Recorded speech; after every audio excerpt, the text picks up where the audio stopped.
I was 18 years old when I got married. I belonged to a very conservative family, a Baloch family, where good daughters never say no to their parents. My father wanted me to get married, and all I said was, if that makes you happy, I'll say yes. And of course, it was never a happy marriage. Just about after 2 years of getting married, about 9 years ago, I met a car accident. Somehow my husband fell asleep and the car fell in the ditch. He managed to jump out, saved himself. I'm happy for him. But I stayed inside the car and I sustained a lot of injuries. The list is a bit long. Radius ulna of my right arm were fractured. The wrist was fractured. Shoulder bone and collarbone were fractured. My whole rib cage got fractured. But that injury that changed me and my life completely was the spine injury. Many people came to rescue. They gave me CPR. They dragged me out of the car. And while they were dragging me out, I got the complete transection of my spinal cord. Those 2.5 months in the hospital were dreadful. I was at the verge of despair. One day, doctor came to me and he said, well, I heard that you wanted to be an artist, but you ended up being a housewife. I have a bad news for you. You won't be able to paint again.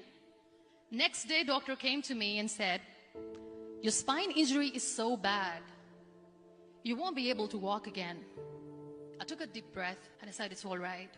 Next day, doctor came to me and said, because of your spine injury and the fixation that you have in your back, you won't be able to give birth to a child again.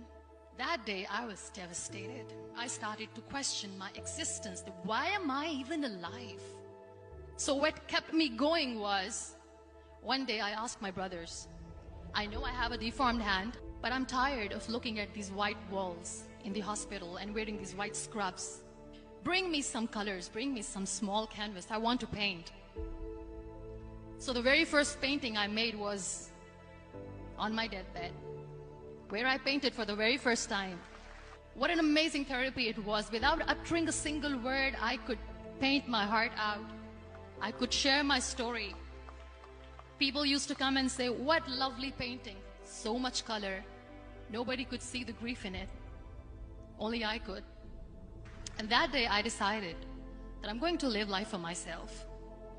I am not going to be that perfect person for someone. I am just going to take this moment and I will make it perfect for myself. That I'm going to fight my fears. So I wrote down one by one all those fears. And I decided that I'm going to overcome these fears one at a time. You know what was my biggest fear?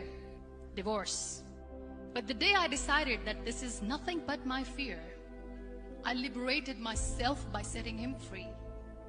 And I made myself emotionally so strong that the day I got the news that he's getting married, I sent him a text that I'm so happy for you and I wish you all the best. And he knows that I pray for him today. Number 2 was, I won't be able to be a mother again. And that was quite devastating for me. But then I realized there are so many children in the world, all they want is acceptance. So there is no point of crying, just go and adopt one. And that's what I did.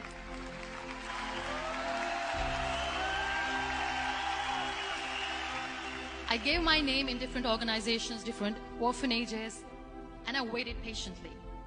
2 years later, I got this call from a very small city in Pakistan. I got a call and they said, are you Muniba Mazari? There is a baby boy and would you like to adopt? I could literally feel the labor pain. I said, yes, yes, I am going to adopt him. I am coming to take him home. And that day, I was 2 days old, and today he's 6. You know, when you end up being on the wheelchair, what's the most painful thing? People think that they will not be accepted by the people because we, in the world of perfect people, are imperfects. So I decided to appear more in public. I started to paint. I have done a lot of modeling campaigns. I decided that I'm going to join the national TV of Pakistan as an anchor person. I became the National Goodwill Ambassador for UN Women Pakistan, and now I speak for the rights of women, children. I was featured in BBC 100 Women for 2015. I'm one of the Forbes 30 under 30 for 2016. So when you accept yourself the way you are, the world recognizes you. It all starts from within. We have this amazing fantasy about life. This is how things should work. This is my plan. It should go as per my plan. If that doesn't happen, we give up. I never wanted to be on the wheelchair. Never thought of being on the wheelchair. This life is a test and a trial, and tests are never supposed to be easy. So when you are expecting ease from life, and life gives you lemons, then you make the lemonade, and then do not blame life for that. It is okay to be scared. It is okay to cry. Everything is okay, but giving up should not be an option. They always say that failure is not an option. Failure should be an option, because when you fail, you get up, and then you fail, and then you get up, and that keeps you going. Embrace each and every breath that you are taking. Celebrate your life. Live it. Don't die before your death.